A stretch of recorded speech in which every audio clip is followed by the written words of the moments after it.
Cerca Teleeuropa sul tuo Play Store o Apple Store e scarica la nostra app.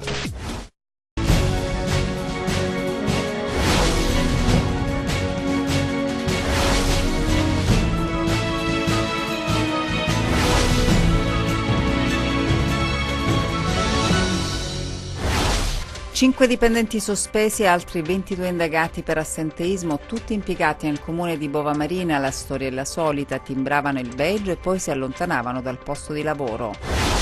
Un cadavere carbonizzato è stato trovato stamane all'interno di una vettura a Soverato. Il macabro ritrovamento è stato fatto dai vigili del fuoco.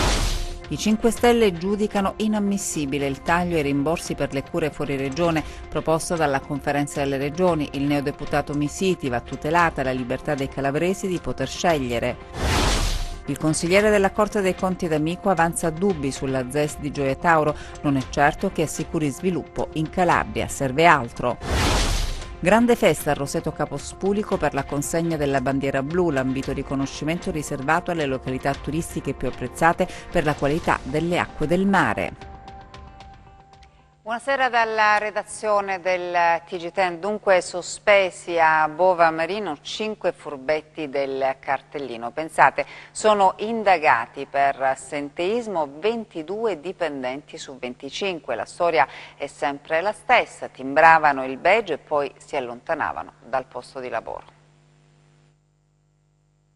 Sono 22 gli indagati in tutto, ma di questi 5 sono stati colpiti da una misura cautelare di interdizione dal lavoro che varierà tra 7 e 10 mesi, misura eseguita dalla Guardia di Finanza di Reggio Calabria a seguito di indagini coordinate dalla Procura della città dello Stretto. Siamo a Bova Marina, sulla costa ionica reggina, dove alcuni dipendenti comunali si sono sistematicamente allontanati dal lavoro senza giustificare l'assenza, ma anzi mettendo in pratica un meccanismo che fa ipotizzare il reato di truffa ai danni dell'ente comunale e interruzione di servizio pubblico.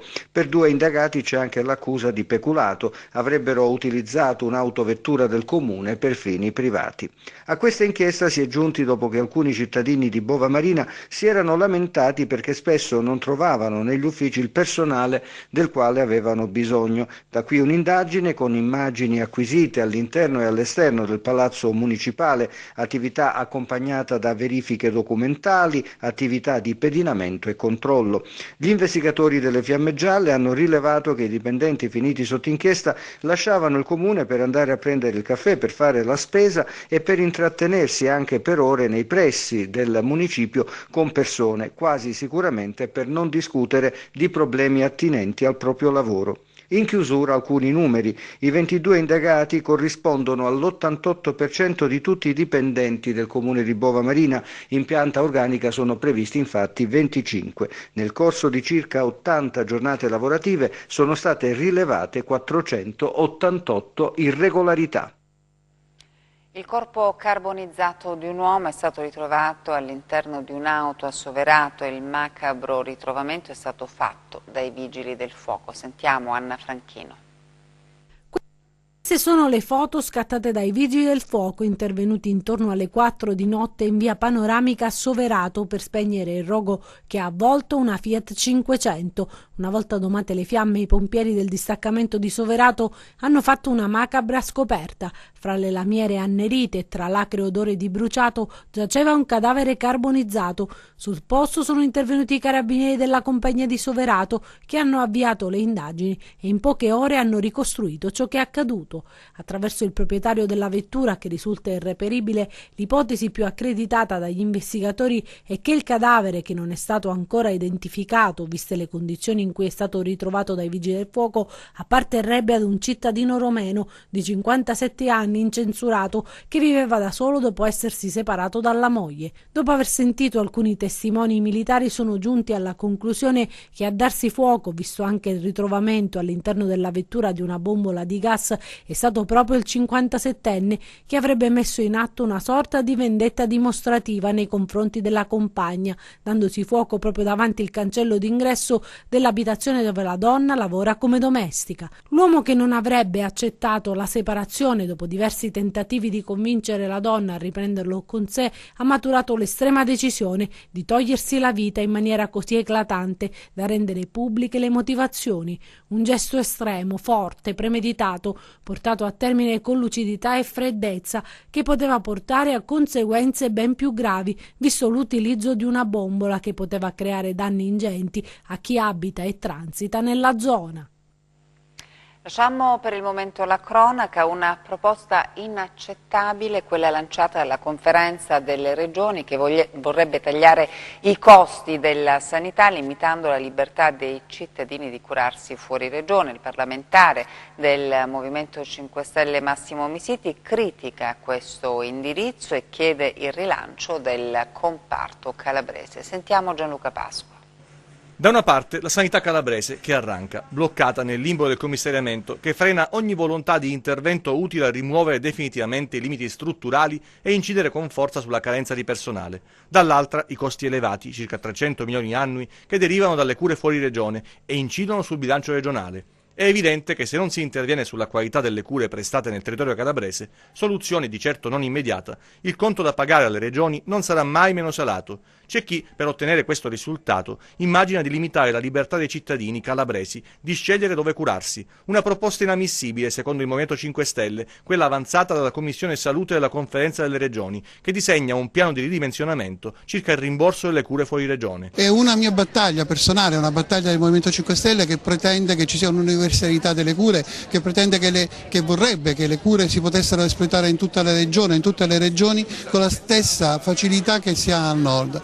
E la difficoltà in questo momento è legata ai piani di rientro, lei ha ragione, però i piani di rientro sono legati e gestiti in maniera subdola da una vecchia politica che ha curato solo gli interessi personali o quantomeno di persone che non hanno fatto niente, e prova ne è quello che stiamo subendo adesso, quello che stanno subendo adesso i laboratori di analisi, i centri di radiologia, i centri di fisioterapia, che tra po' non sapranno più come pagare gli stipendi ai loro dipendenti, e i cittadini non avranno poi possibilità di curarsi perché verrà privato loro, saranno privati loro della possibilità di cure. La proposta, varata nella commissione coordinata dall'assessore alla salute del Piemonte Antonio Saitta, ha allarmato operatori della sanità, associazioni e comitati di tutela che la ritengono assurda e contraria al buonsenso, al diritto alla salute che la Costituzione tutela come fondamentale, alla libertà di cura e al principio della universalità del Servizio Sanitario Nazionale. Roma è un momento in cui io spero si possa discutere finalmente di sanità calabrese e si possa cominciare a far capire ai tavoli che la Calabria ha delle professionalità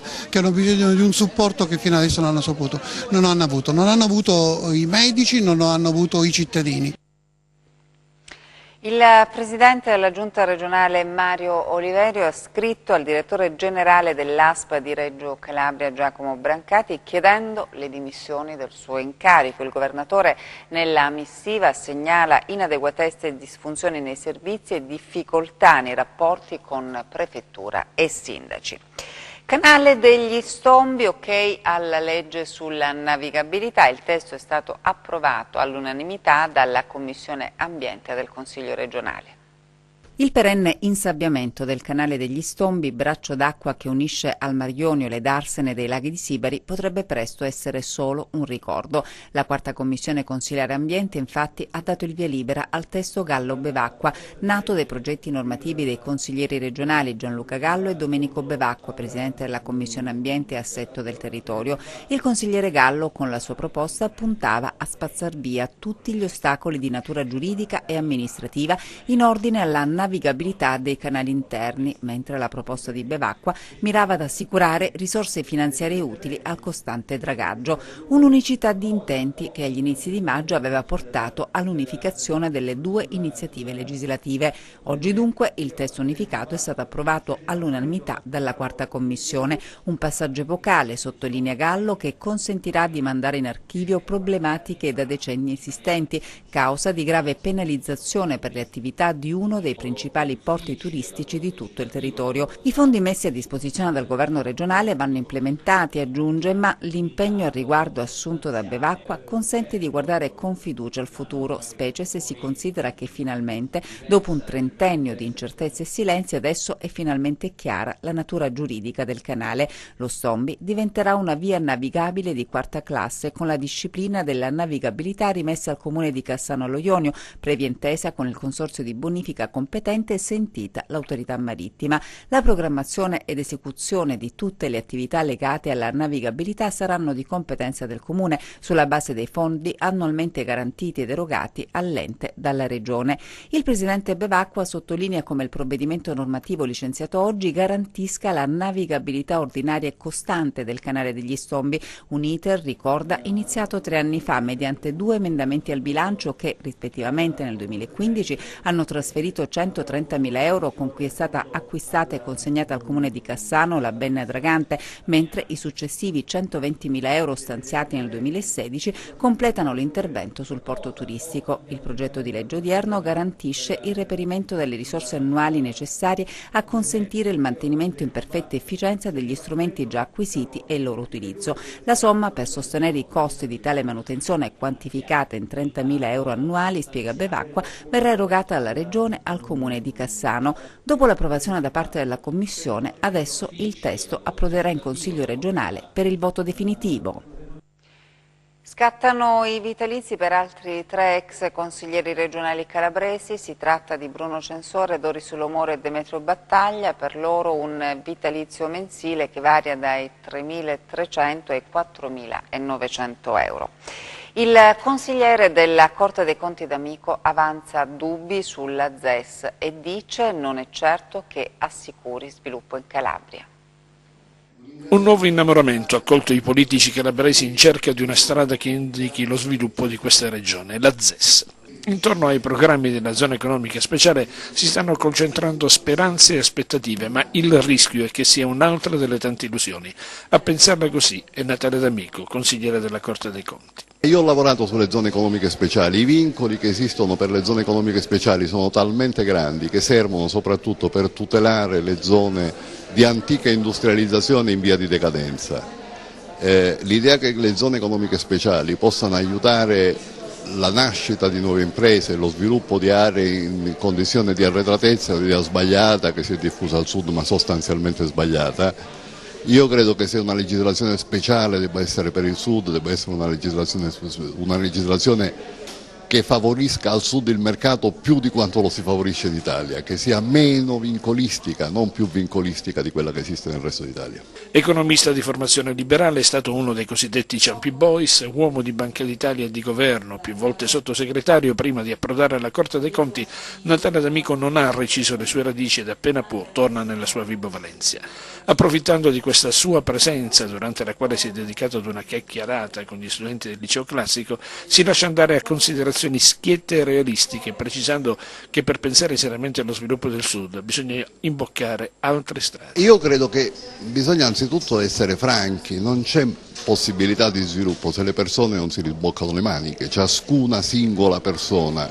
Io credo che la prima questione è che bisogna riaffermare la responsabilità individuale delle singole persone e poi bisogna immaginare che la risposta non viene dallo Stato. Lo Stato può rimuovere ostacoli, può impedire di mettere nuovi ostacoli, può produrre regolamentazioni più semplici, può evitare di imporre, è necessario che lo faccia, carichi fiscali che ostacolano la libera intrapresa, ma la risposta non viene dallo Stato, la risposta viene dalle singole persone, dagli individui, dalle imprese, dai corpi sociali intermedi, dalle amministrazioni più vicine ai cittadini, a partire dalle amministrazioni comunali. L'idea che lo Stato sia in grado di rispondere a questi grandi temi io credo che sia un'illusione che purtroppo poi provoca frustrazione e provoca reazioni spesso inconsulte. Noi abbiamo troppo fiducia nello Stato, abbiamo necessità di avere fiducia in noi stessi. Torniamo alla cronaca, il processo in corso a Cosenza per far luce sulla morte del bimbo avvenuta in piscina nel 2014. Oggi in udienza la deposizione dei consulenti della difesa per i quali il piccolo sarebbe deceduto per una miocardite, non per annegamento come invece sostiene l'accusa. Nuova udienza a Cosenza del processo per far luce sulla morte del piccolo Giancarlo Esposito, il bimbo deceduto il 2 luglio del 2014 al Kindergarten La Piscina Olimpionica di Cosenza. Per la morte del bimbo, lo ricordiamo, sono imputati Carmine Manna, legale rappresentante della società, e le educatrici Franca Manna, Luana Coscarello, Martina Gallo e Ilaria Bove.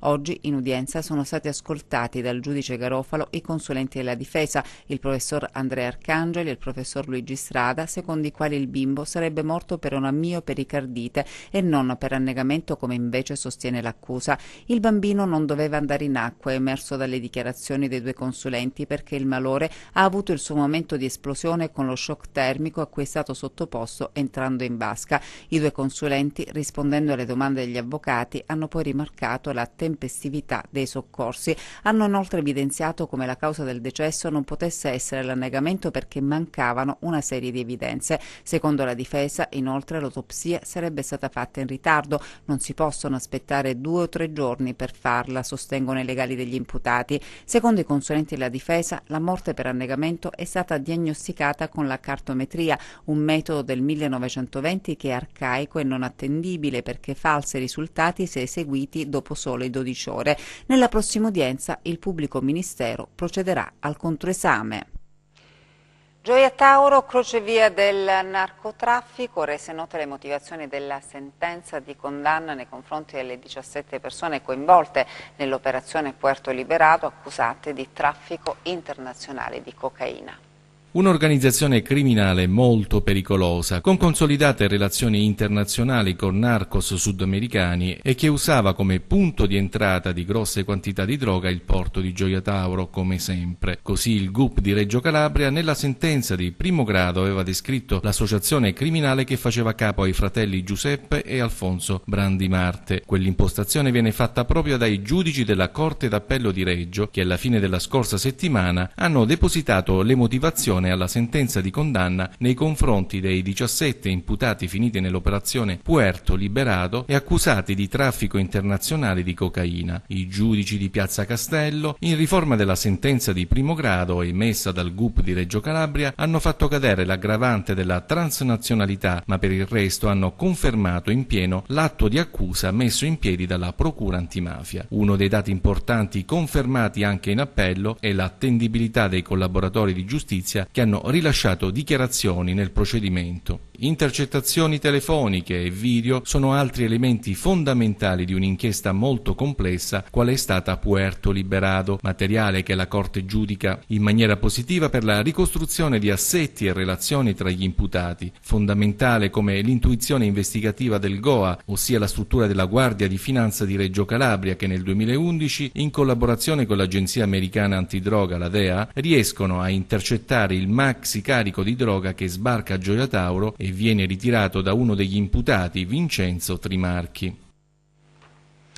I carabinieri di Nicotera e Nicotera Marina hanno arrestato 2 coniugi di 82 e 74 anni per detenzione abusiva di una pistola con matricola Brasa. I 2 sono stati posti ai domiciliari. Adesso i nostri 100 secondi di cronaca. 8 imprese irregolari e 11 lavoratori in nero, e questo è il bilancio di una serie di controlli in esercizi pubblici e nei cantieri del Vibonese, effettuati dai carabinieri e finalizzati alla prevenzione degli infortuni sul lavoro e al fenomeno delle morti bianche. 5 le attività irregolari e 8 i responsabili che sono stati denunciati, elevate sanzioni per 43.000 euro e per 68.000 euro complessivi per violazione alle normative di cantiere. Nell'area costiera emerse 4 aziende irregolari e 2 lavoratori in nero, sospesa un'attività e denunciate 3 persone. Le sanzioni ammontano a 18.000 euro.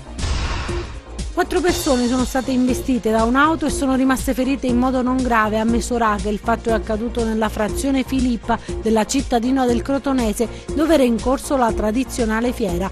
La vettura con a bordo 2 venditori ambulanti extracomunitari, per causa in corso di accertamento, forse per un problema ai freni, ha preso velocità in una discesa ripida tra alcune abitazioni e ha investito i pedoni, finendo la propria corsa contro un muro in cemento. Sul luogo sono intervenuti i vigili del fuoco di Petilia Policastro e personale del 118, i feriti soccorsi e trasportati all'ospedale di Crotone.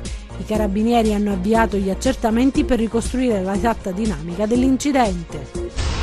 Il PM della Procura dei minori di Catanzaro ha chiesto al GUP la condanna a 16 anni di reclusione del 16enne accusato dell'omicidio aggravato dalla premeditazione di Francesco Prestia Lamberti, suo coetaneo, avvenuto il 29 maggio dello scorso anno a colpi di pistola a Mileto. Secondo quanto emerso, all'origine del delitto ci sarebbe la gelosia per una ragazzina contesa. E un incendio è divampato oggi in un ristorante e bracceria a Soverato. Le fiamme hanno interessato la cucina e un locale sottoscala adibito a deposito di materiale vario. Le cause dell'incendio sono in corso di accertamento da parte dei vigili del fuoco e dei carabinieri. Al momento l'ipotesi di un incendio accidentale a quanto pare è la più accreditata. Cambiamo argomento, grande festa a Roseto Capospulico per la consegna della bandiera blu. Grande festa a Roseto Capospulico per il conferimento per il secondo anno consecutivo del riconoscimento più ambito dalle località balneari, la bandiera blu, che sancisce ufficialmente anche l'inizio della lunga estate 2018.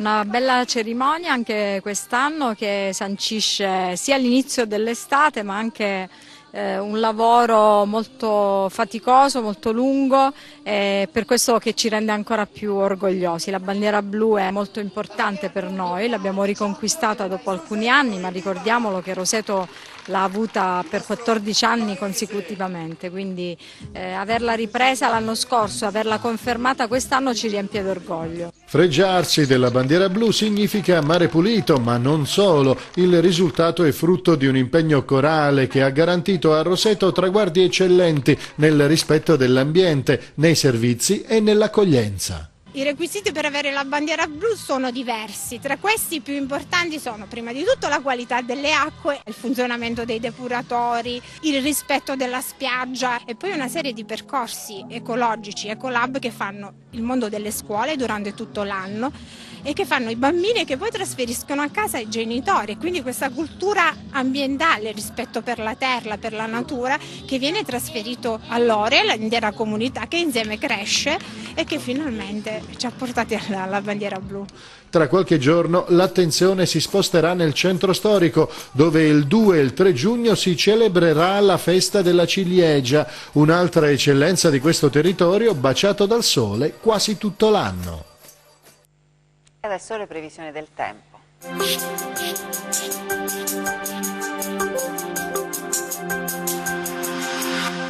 Ben ritrovati da meteoincalabria.it. Persistono condizioni di bel tempo garantite dalla presenza dell'anticiclone africano. Vediamo quindi le mappe in dettaglio per la nostra regione. Domani sereno poco nuvoloso ovunque.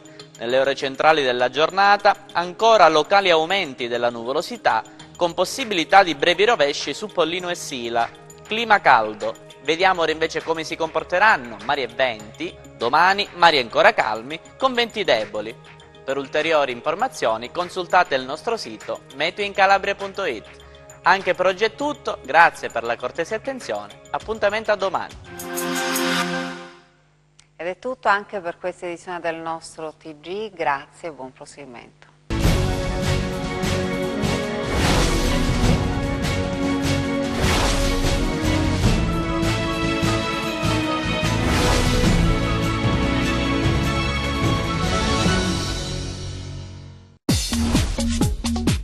Cerca Teleeuropa sul tuo Play Store o Apple Store e scarica la nostra app.